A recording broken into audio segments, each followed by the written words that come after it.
Ça y est les gars, ça a repris. Ligue des Champions, les adversaires du Barça sont tombés.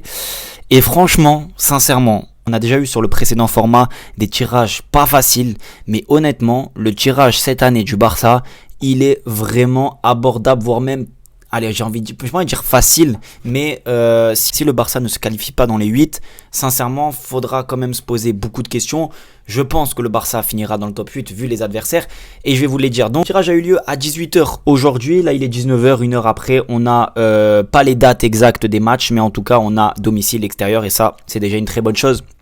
Tirage facile, tirage abordable. Par contre, ça commence avec un très gros adversaire. Le tenant du titre, le Paris Saint-Germain qui se déplacera à la maison ou en tout cas au Camp Nou pour le premier match de Ligue des Champions, la première journée. Et sincèrement, c'est un très beau match. On attendait la finale Paris-Barcelone parce que c'était la finale, en tout cas dans le jeu proposé, qu'aurait été méritée. Voilà, entre les deux équipes. On l'a pas eu, mais c'est pas grave. Le destin fait bien les choses. Le destin nous offre premier match de Ligue des Champions de l'année 2025-2026, pardon. Il nous offre le match que tout le monde attendait. Paris contre Barcelone. Alors bien sûr, ça ne sera pas un match avec énormément d'intensité parce que c'est le premier match de la phase de Ligue, donc la première journée. Les dés ne sont pas lancés, il n'y a pas, il y aura pas d'urgence que ce soit pour le PSG ou pour le Barça de victoire absolue, mais en tout cas, ce sera un beau match à la télé pour les téléspectateurs et même pour nous, Barcelonais, de se jauger face aux champions au titre. Même si j'ai déjà ma petite idée par rapport à ça.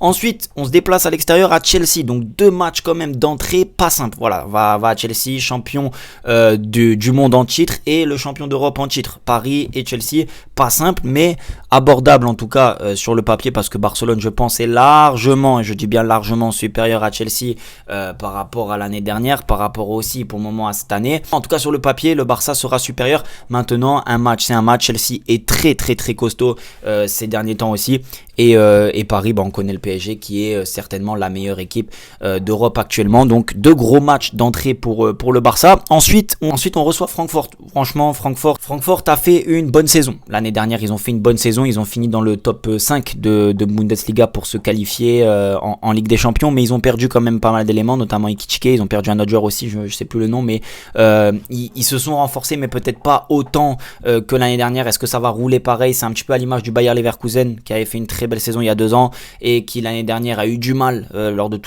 pendant toute la saison et aussi en Ligue des Champions parce qu'ils avaient perdu des éléments, etc.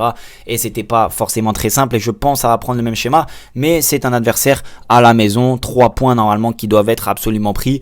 En tout cas, si on respecte la logique du club et sur le papier, c'est ça qu'on attend. Mais un match, ça reste un match. Chaque match, je dis que le tirage il est facile, mais les gars, attention, chaque match, ça sera difficile. C'est la Champions League. Je parle par rapport au Barça. Si j'étais le club Bruges Newcastle et j'ai ce tirage, je me dis c'est un tirage difficile.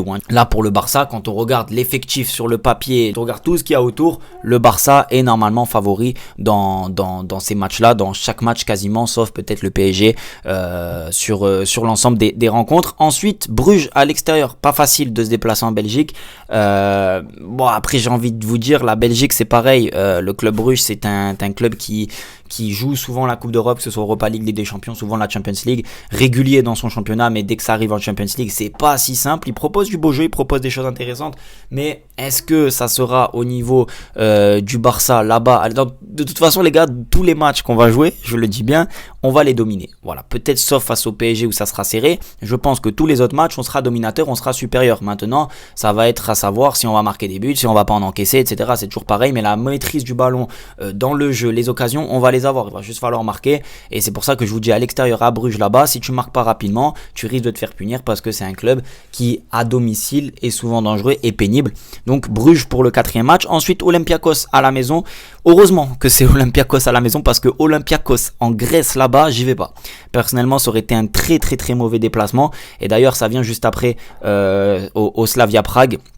Donc ça sera un déplacement très difficile, mais je crois que le Barça l'année dernière ils les ont joués, ou en tout cas un club d'un même pays, je crois que c'est le Slavia, et le Barça s'est imposé à mis 5-2 je crois, un truc comme ça. Donc franchement, même si c'est un déplacement périlleux, l'effectif du Barça face à l'effectif du Slavia fera que normalement le Barça sera favori.